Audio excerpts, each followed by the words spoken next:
Changing weather में mother's की एक सबसे बड़ी कंप्लेन होती है कि सर्दियां आते ही या वेदर चेंज होते ही हमारे बच्चों को बहुत ज़्यादा कफ और फ्लू के सिम्टम्स आते हैं या छाती बार बार ख़राब होती है।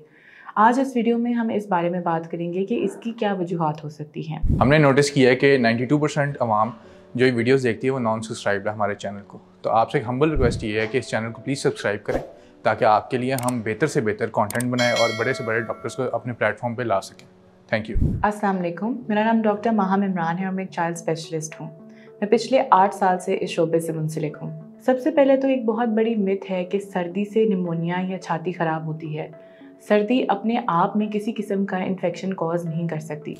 इन्फेक्शन के लिए किसी न किसी जरासीम का होना ज़रूरी है। फ़र्क सिर्फ इतना है कि वो जरासीम जो छाती ख़राब करते हैं या निमोनिया कराते हैं वो सर्दी में बहुत ज़्यादा तेज़ी से फैलते हैं, जिसकी वजह से इस मौसम में इस तरह की बीमारियों की इंसिडेंस ज़्यादा हो जाती है। ऐसे वायरसेस जैसे कि RSV, जिनको हम रेस्पिरेटरी सिंसिटियल वायरस भी कहते हैं, जो बच्चों के अंदर छाती का ख़राब होना और वायरल निमोनियाज कॉज कर सकता है, इस मौसम में बहुत तेज़ी से फैलता है।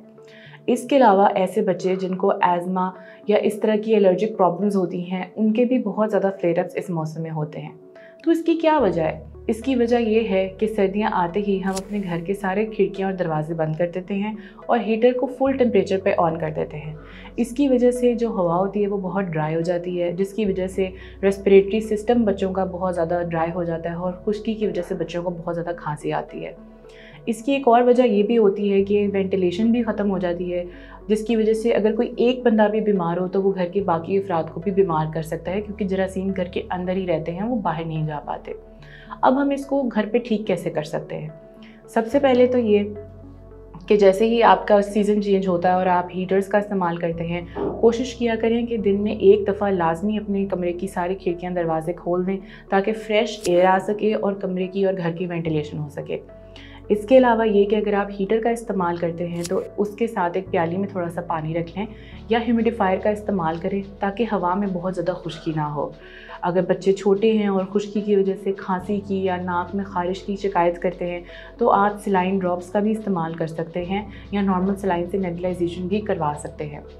इसके अलावा कोशिश करें कि अगर आपका घर बहुत बंद है और बहुत ज़्यादा हीटिंग है तो कमरे के अंदर किसी किस्म की तेज़ परफ्यूम्स, पाउडर्स या मच्छर मार कॉइल्स का इस्तेमाल ना करें। अगर घर पे कोई फ़र्द सिगरेट पीता है तो घर के अंदर हिस्से में या बच्चों के होते हुए ऐसी चीज़ें ना करें। अगर आपको महसूस हो कि आपके बच्चे को किसी किस्म का इन्फेक्शन है या एज़मा का फ्लेयरअप हो रहा है या सांस लेने में दुश्वारी हो रही है तो ये रेड फ्लैग साइंस हैं। अगर इसमें ऐसी कोई चीज़ आपके बच्चे के सामने आती है तो आप फ़ौरी तौर पे अपने पीडियाट्रिशियन से रब्ता करें ताकि आपको प्रॉपर टाइम पे एंटीबायोटिक्स दी जाएँ। याद रखें, सर्दी का मौसम खुशगवार तो ज़रूर होता है, लेकिन अगर उसको प्रॉपर्ली मैनेज किया जाए तो फिर बच्चों के अंदर हम चेस्ट इन्फेक्शंस और खांसी को बहुत अच्छे तरीके से प्रिवेंट और कंट्रोल कर सकते हैं। अगर इस टॉपिक पे आपको मज़ीद कोई मालूमात चाहिए तो आप मरहम की ऐप के थ्रू मुझसे कंसल्टेशन बुक कर सकते हैं।